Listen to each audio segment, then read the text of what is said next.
আমি ঘুমিয়েছিলাম। এমন সময় কখন যে সন্ধ্যার আজান পড়ে গেল আমার একদমই তা খেয়ালে নেই।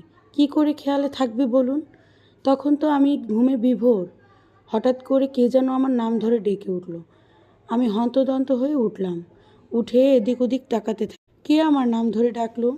তখন চোখ পড়ল আমার ছোট রুমের দিকে। রুমের জানালাটা খোলা ছিল।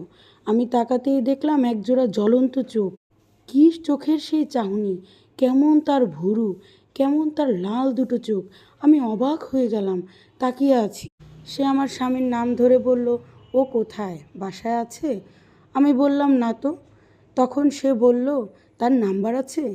আমি জিজ্ঞাসা করলাম, আপনি কে? সে বলল, তার নাম্বারটা দিন।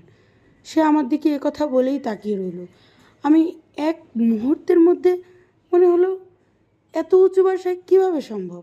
এই লোক কোথায় দাঁড়ায় আছে? আমার জানালার দিকে